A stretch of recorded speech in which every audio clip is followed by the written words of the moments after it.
would you describe how you feel about the program, the team, everything today, as opposed to January 4th when you played that ball game in Texas?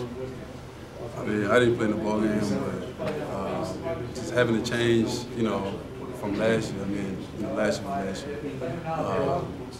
It's a new team, new coaches, new energy, around the building, and this is my third time around. So, I feel like, since I've been here, the change that's been happening is like, it's been pretty consistent with like different coaching staff, different coaching change. But for me, it's just been like being able to adjust to it, and being around new coaches and just being able to learn from them, and pick their brains a little bit, and just develop my game and learn more and be a student of the game. So like for me, that's what I look when when there's a new change, because I know every coach that comes in has something different to teach. So I just I just adjust to the change and adapt to the teaching that they got to bring in.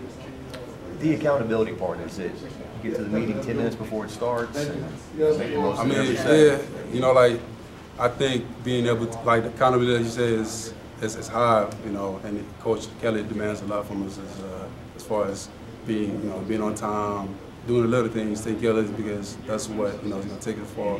Not only in football but in life. So I think taking care of the little things outside of football and keeping that same mentality, to carry it on, because consistent creating great habits is what's going to take us far. So I think for him, he emphasizes that around the building and around the team, to every single one of us. So I can respect that from him. So. Ali, how big is this attention to detail now with this team? I think it's big because it's big because like it's a lot we can it's a lot we can do for ourselves, because like focusing on the little things, as far as like, let's say you leave trash on, like picking it up, put it in the trash can, or you got like assignment, you gotta it's basically what carries on the field, to where if you miss an alignment or assignment on the field, you're gonna get cursed at. So I think taking care of that outside of football, and then like I said, carrying those great habits on the field, I think that's what's gonna carry on. Have you guys done that before? I mean, yeah, but I think it's emphasized more now, and like I said, creating like great habits and emphasizing like the great details, paying attention to details, the little things, which turn into big things. And for Coach Kelly, I think that's been a pretty big focus on him since he's been here. The coaches, the assistants last year that I had a chance to talk to, they said that they would ride Jaquaylin harder than anybody because they knew his potential and they wanted to live up to it. What can you say about Jaquaylin's potential, and what could this year mean? I think he can only take his game higher. He spent time around 2 different coaching staffs, so I think for him this year could be another stepping stone to being, taking his game to another level. And I think the sky's the limit for him, because he has a lot of potential, like you said.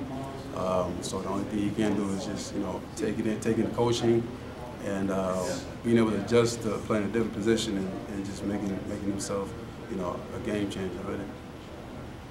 Do you like the way practices are being run? Do you think you guys are maximizing? Yeah, I think it's pretty efficient. Going from period to period, transitioning, and it gets a lot more out of us. And I think for us to being able to adjust to that, I think for us it's a pretty good change. Because we get a little break and then get right into it and just keep on going. Even though we're out there for a couple of hours, not too long. So I think it demands more from us, and it makes us go even harder. How long were practices last year? Probably about 2 hours. And they're about an hour and a half now? Something like Okay. that, yeah. Thank you, BJ.